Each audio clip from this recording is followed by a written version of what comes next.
बिस्मिल्लाहिर्रहमानिर्रहीम।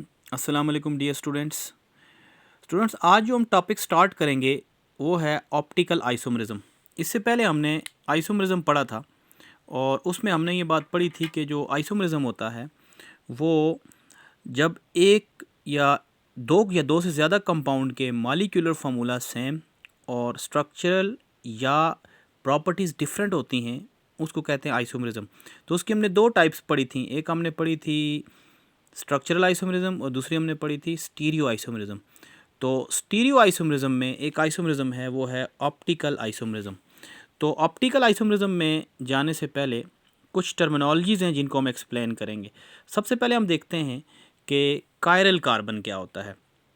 Chiral carbon को हम स्टेरिक से शो करते हैं और कायरल कार्बन वो कार्बन होता है जो कि 4 अदर ग्रुप्स के साथ बॉन्डेड होता है। Carbon atom which is bonded to 4 other groups or atoms is called chiral carbon. For example आपके सामने ये कार्बन है।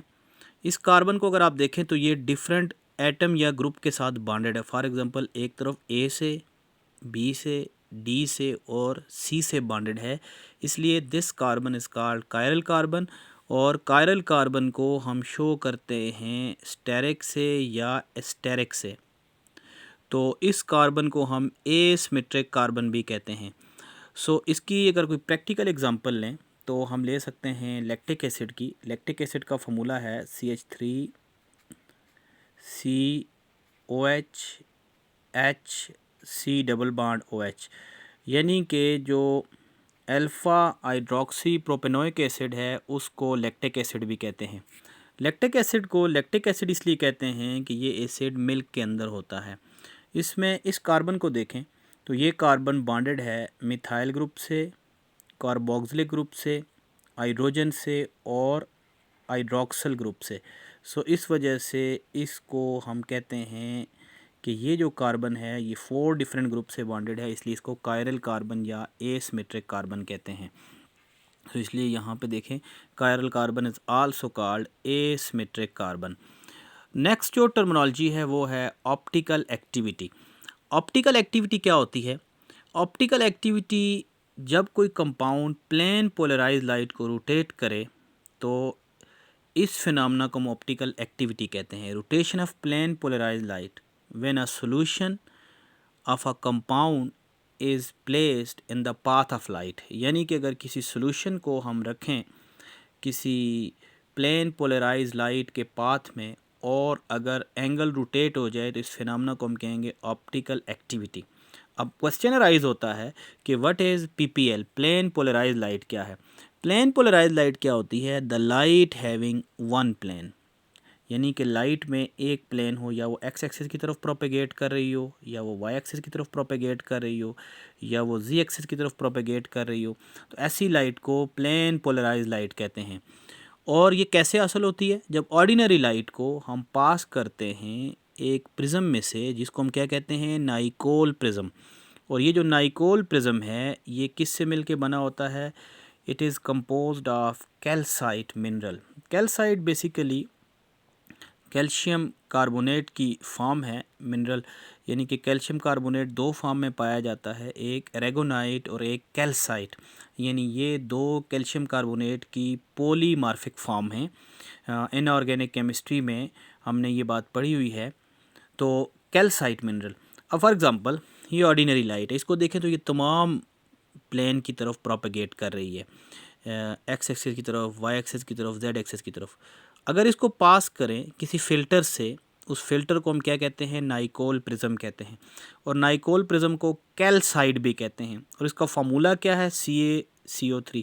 तो आप देखें तो ये जो लाइट है, बाकी जो प्लेन है वो फ़िल्टर हो गए हैं और सिर्फ इसमें एक प्लेन रह गया है, और इस प्लेन की वजह से इसको हम कहते हैं प्लेन पोलराइज लाइट। और ये जो प्लेन पोलराइज लाइट है ये क्या कर रही है? It is propagating in one direction only, यानी ये कि ये सिर्फ एक डायरेक्शन में फैल रही है या प्रोपोगेट हो रही है। नेक्स्ट जो टर्म इसमें यूज़ हो रही है डेट इज़ पोलैरीमीटर। अब पोलैरीमीटर क्या है? पोलैरीमीटर वो इंस्ट्रूमेंट है जिसको ऑप्टिकल एक्टिविटी को मेजर करने के लिए यूज़ करते हैं। The instrument which is used for measurement of optical activity is called polarimeter. उसके बाद है isomeric form of optical active compound, कि ऑप्टिकल एक्टिव कंपाउंड के आइसोमेरिक फॉर्म क्या होती हैं। तो इसमें दो आइसोमेरिक फॉर्म होती हैं, एक होती है डेक्स्ट्रो और एक होती है लीवो, यानी dextro rotatory and laevo rotatory. अब ये कैसे होते हैं तो देखते हैं। Isomers which rotate plane polarise light are of two types and that compound is called optical activity, यानी कि अगर कोई कंपाउंड प्लेन पोलराइज लाइट को रोटेट करे तो उस कंपाउंड को हम क्या कहेंगे, ऑप्टिकली एक्टिव कंपाउंड। और वो दो तरह के हैं, तो वो दो तरह के कंपाउंड कौन से होते हैं तो उनको हम देखते हैं। जो इसकी आइसोमेरिक फॉर्म है, आइसोमेरिक फॉर्म वो दो हैं। पहली फॉर्म है डेक्स्ट्रो रोटेटरी। बच्चों जो डेक्स्ट्रो रोटेटरी है वो क्या है, isomer which rotate plane polarise light clockwise और towards right is called dextro rotatory. और डेक्स्ट्रो रोटेटरी को हम पॉजिटिव आइसोमर कहते हैं। जैसे इसको देखें, ये जैसे प्लेन पोलराइज लाइट है। अब ये for example plane polarise light है, ये इसकी डायरेक्शन है, और ये जो प्लेन पोलराइज लाइट है ये अगर रोटेट हो गई है पहले, यानी कि ये वर्टिकल थी अगर सपोज़, और ये अगर इस तरह रोटेट हो गई है, यानी पहले ये यूं वर्टिकल थी और जैसे ही सॉल्यूशन में से पास हुई है और ये रोटेट हो गई है और ये क्लॉकवाइज रोटेट हुई है, यानी पॉजिटिव रोटेट हुई है, तो हम इसको क्या कहेंगे, this is called dextro rotatory और पॉजिटिव आइसोमर। और इसको कैपिटल डी से, स्मॉल डी से भी शो कर सकते हैं। दूसरा है लीवो रोटेटरी। अब लीवो रोटेटरी क्या है, isomer which rotate plane polarise light anti clockwise, यानी कि अगर एंटी क्लॉकवाइज रोटेट करे तो इसको हम लीवो रोटेटरी कहते हैं और इसको नेगेटिव से शो करते हैं। फॉर एग्जांपल ये हमारे पास कोई प्लेन पोलराइज लाइट थी और ये जो है ना ये रोटेट हो गई है, तो रोटेट होने के बाद अगर आप देखें तो ये लेफ़्ट को रोटेट हुई है, इस वजह से इसको नेगेटिव आइसोमर कहते हैं। उसके बाद नेक्स्ट है कि अब ऑप्टिकल आइसोमरिज्म को हम कैसे डिफ़ाइन करेंगे।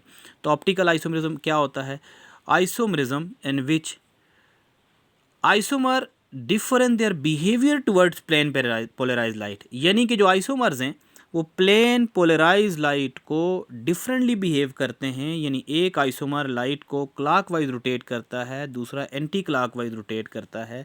जो क्लॉकवाइज रोटेट करता है उसको हम डेक्स्ट्रो रोटेटरी कहते हैं, जो एंटी क्लॉकवाइज रोटेट करता है उसको हम लीवो रोटेटरी कहते हैं। यानी कि जो डेक्स्ट्रो रोटेटरी है उसको हम पॉजिटिव साइन से शो करते हैं, जो लीवो रोटेटरी है उसको हम नेगेटिव साइन से शो करते हैं। अब फॉर एग्जांपल अगेन हम कंसीडर कर लेते हैं लैक्टिक एसिड को। लैक्टिक एसिड को अभी भी बताया था कि कार्बन के साथ 4 डिफरेंट ग्रुप अटैच हैं, इसको कायरल कार्बन या एसिमेट्रिक कार्बन हम कहते हैं। एसिमेट्रिक कार्बन, एसिमेट्रिक कार्बन बच्चों वो कार्बन होता है जो कि 4 डिफरेंट ग्रुप के साथ अटैच होता है। लैक्टिक एसिड का IUPAC नेम क्या है, 2-हाइड्रोक्सी प्रोपेनोइक एसिड। 2-हाइड्रोक्सी इसलिए कि कार्बन नंबर 2 पे हाइड्रोक्सिल ग्रुप है, इस साइड से हम नंबरिंग करेंगे 1 2 3, सो 2-हाइड्रोक्सी, टोटल कार्बन 3 हैं, सो 2-हाइड्रोक्सी प्रोपेनोइक एसिड। अगर हम इसकी 2 3D स्ट्रक्चर ड्रा करें, सपोज़ हमारे पास ये फर्स्ट फॉर्म है इसकी और इसमें इस तरह ग्रुप अटैच हैं, कार्बोक्सिलिक ग्रुप, हाइड्रोजन, OH और CH3, और दरमियान में हम मिरर रखें। तो मिरर का अगर आप इमेज देखें, सपोज़ ये उसका इमेज है, mirror image. Mirror image mean mirror के सामने जो इमेज जनरेट होता है उसको मिरर इमेज कहते हैं। अगर आप देखें तो मिरर इमेज में कार्बोक्सिलिक एसिड बज़ाहिर ऐसे लग रहा है कि राइट साइड पे है ओरिजिनल कंपाउंड में, और जो इसका इमेज है वो लेफ़्ट साइड पे है। सो देखा जाए तो कार्बोक्सिलिक एसिड और उसका मिरर इमेज जो हैं these are non superimposable, यानी इसको उठाएं और इसके ऊपर ला के रखें तो ये क्या है, non super imposable. Non super imposable का मतलब है कि ओरिजिनल कंपाउंड और मिरर इमेज जो हैं ये एक दूसरे को इम्पोज नहीं कर रहे, ये एक दूसरे के ऊपर नहीं आ रहे। सो ये क्या है, non superimposable mirror images हैं, यानी इनके अंदर हैंडेडनेस है। सो अगर देखा जाए तो both these types are non superimposable mirror images of each other and are optically active. चूँकि ये दोनों नॉन सुपर इम्पोजेबल हैं तो ये क्या है, ऑप्टिकली एक्टिव है। आगे चल के मैं बात बताता हूँ कि ज़रूरी नहीं है कि कोई कंपाउंड ऑप्टिकली एक्टिव हो जब उसमें कायरल कार्बन हो। ज़रूरी क्या चीज़ है, कंपाउंड के अंदर डिससिमेट्री हो, एसिमेट्री हो, यानी कि बाज़ कंपाउंड में एक से ज़्यादा कायरल कार्बन होते हैं लेकिन ये वो ऑप्टिकली एक्टिव नहीं होते। यानी अगर कंपाउंड को आप डिवाइड करें इक्वल हाफ में तो एक जैसा हाफ ना बने। यानी कि अगर आप कंपाउंड को, मैं इसको इस तरह डिवाइड करूं कि ये जो कार्बोक्सिलिक ग्रुप है और हाइड्रोजन है इसको बिलो रखूं और CH3 और OH को अपवर्ड रखूं, तो देखेंगे एक जैसे पार्ट नहीं बनते। जब भी एक जैसे पार्ट नहीं बनेंगे वो non superimposable mirror images होंगे। तो जब भी non superimposable mirror images होंगे तो ऐसे कंपाउंड ऑप्टिकली एक्टिव होंगे। इसका मतलब है chirality is not the necessary condition for a compound to have optically active और ऑप्टिकल एक्टिवनेस के लिए ऐसा नहीं कंडीशन के वो क्या हो, कायरल कार्बन कंटेनिंग हो। एक और एग्जांपल देखें, ब्रोमो क्लोरोफ्लोरोमीथेन यानी कि कंपाउंड का फार्मूला है CbRClF। ये कंपाउंड का फार्मूला है। इसका अगर स्ट्रक्चर लिखें तो कार्बन के साथ Br, हाइड्रोजन H और Cl, ये बेसिकली हेलो फॉर्म है एक तरह का। तो अगर मिरर रखें तो मिरर में ये जो Br राइट साइड को ओरिएंटेड था, इसके इमेजेस में ये लेफ़्ट साइड को आ गया। अब ये दोनों कंपाउंड भी क्या हैं, these are non superimposable mirror images. अब देखा जाए तो ये जो कंपाउंड है इसका ये जो कार्बन है ये कायरल कार्बन है या एसिमेट्रिक कार्बन है। तो मैंने अभी आपको बताया कि chirality is not the necessary condition but the necessary condition is dissymmetry, यानी कंपाउंड के अंदर सिमेट्री ना हो। तो इसलिए ये दोनों कंपाउंड भी क्या हैं, ऑप्टिकली एक्टिव है। अब अगर इसकी हम स्कीमेटिक डायग्राम देखें तो ये आप देखें, this is a polychromatic light having various wavelength propagating in different direction. इसको जब हम पास करते हैं नाइकोल प्रिज्म में से, नाइकोल प्रिज्म यानी कि फ़िल्टर में से, तो अब देखें लाइट जो हो जाती है वो क्या हो जाती है, प्लेन पोलराइज लाइट। तो अगर जो आपका वो आइसोमर जो कि डेक्स्ट्रो रोटेटरी है क्लॉकवाइज रोटेट करे तो देखें लाइट राइट को रोटेट हो जाएगी, और अगर उसमें लीवो आइसोमर है तो लाइट किधर हो जाएगी, लेफ़्ट को रोटेट हो जाएगी। एक्चुअली ऐसा नहीं है कि ये जो नाइकोल प्रिज्म है वो अलग है और जो कंपाउंड है वो अलग है। हमारे पास जो पोलैरीमीटर है, पोलैरीमीटर के अंदर ये सारी सेटिंग दी होती है। अब नेक्स्ट है, what are the condition for a compound for optical activity. Conditions क्या हैं किसी कंपाउंड के लिए, तो compound must have asymmetry, non superimposable mirror images, यानी non superimposable mirror images होने चाहिए। यानी कंपाउंड के अंदर जो मिरर इमेजेस हों वो क्या हों, नॉन सुपर इम्पोजेबल हों। तो जब भी कंपाउंड के अंदर नॉन सुपर इम्पोजेबल इमेजेस होंगे तो ऐसे कंपाउंड ऑप्टिकली एक्टिव होंगे। और यहाँ पे मैंने लिख दिया कायरलिटी इसके लिए शर्त नहीं है। फॉर एग्जांपल हमारे पास एक कंपाउंड है, इसको आप देखें, इसमें सपोज कितने कार्बन है, 4 कार्बन है।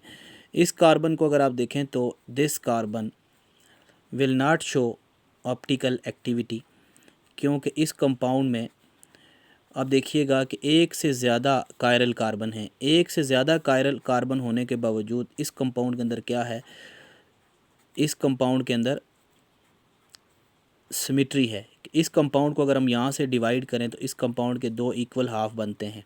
इस वजह से ये जो कंपाउंड है ये ऑप्टिकली एक्टिव नहीं होगा।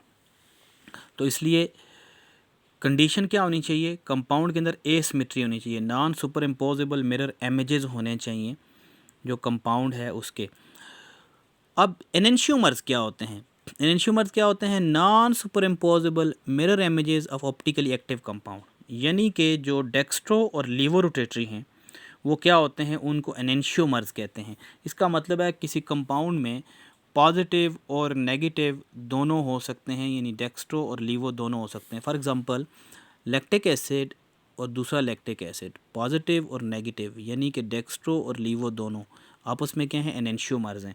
तो एनेंशियोमर्स के फिज़िकल प्रॉपर्टीज़ डिफरेंट होती हैं, बॉइलिंग पॉइंट डिफरेंट होते हैं, फ्रीजिंग पॉइंट डिफरेंट होते हैं, उनकी जो क्रिस्टल शेप्स हैं वो डिफरेंट होती हैं, लिहाजा they can be separated easily from each other.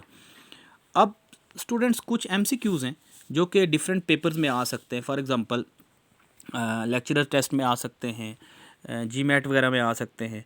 तो उसमें सबसे पहले एक MCQ है, which one is a chiral molecule, कौन सा मालिक्यूल कायरल है। सबसे पहले मैंने दिया IPA, आइसोप्रोपाइल अल्कोहल, दूसरा है 2 पेंटेनॉल, तीसरा है 1 ब्रोमो 3 ब्यूटीन और चौथा है IBA, आइसो ब्यूटायरिक एसिड।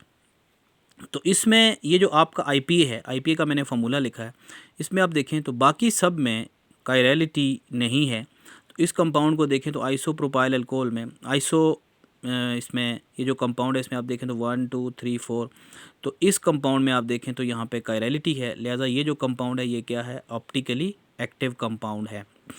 उसके बाद सॉरी, ये आइसोब्यूटाइल अल्कोहल, आइसोब्यूटाइल अल्कोहल इसमें करेक्ट ऑप्शन है, आइसोब्यूटाइल अल्कोहल, आइसोप्रोपाइल अल्कोहल नहीं, क्योंकि आइसोप्रोपाइल अल्कोहल में 3 कार्बन होते हैं, CH3 CH3HOH। तो ये जो आइसोब्यूटाइल अल्कोहल है इसमें कायरल कार्बन नहीं है, तो इसकी बात मैं कर रहा था आइसोब्यूटाइल अल्कोहल, आइसोब्यूटाइल अल्कोहल। जो आइसोब्यूटाइल अल्कोहल है इसमें एक कायरल कार्बन होता है, तो इस कायरल कार्बन होने की वजह से ये कंपाउंड ऑप्टिकली एक्टिव है। दूसरा MCQ देखें, which compound exist as optical isomers, यानी कि एग्जिस्ट इन ऑप्टिकल आइसोमर भी हो सकता है। फॉर एग्जांपल फर्स्ट कंपाउंड है CH3 CHOH, इसको देखें, सेकंड को देखें OH, थर्ड को देखें H और H, फोर्थ को देखें Br और Br।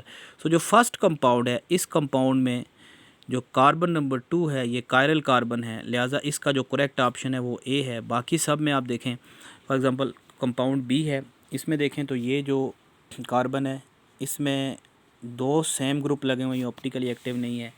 उसके बाद C में देखें, यहाँ पे भी सेम ग्रुप लगे हुए हैं, ऑप्टिकली एक्टिव नहीं है। उसके बाद अगर आप D ऑप्शन में देखें तो यहाँ पे भी सेम ग्रुप लगे हुए हैं, ऑप्टिकली एक्टिव नहीं है। सो इस कंपाउंड में जो ऑप्टिकली एक्टिव कंपाउंड है वो ऑप्शन A है। थर्ड MCQ देखें, ट्रू अबाउट ऑप्टिकल आइसोमर्स, कौन सी चीज़ ऑप्टिकल आइसोमर्स के बारे में ट्रू है। Have double bond, form pairs, mirror images, non super imposable.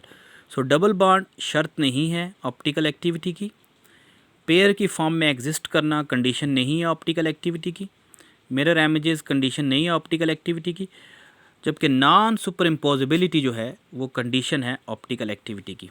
उसके बाद नेक्स्ट MCQ है, filter used in polarimeter is, first option is calcite, third one is Nicol prism, second one B is Nicol prism, option C calcium carbonate. तो calcite, Nicol prism और calcium carbonate एक ही compound को कहते हैं, लिहाजा इस केस में क्या होगी, D डेल्टा ऑप्शन।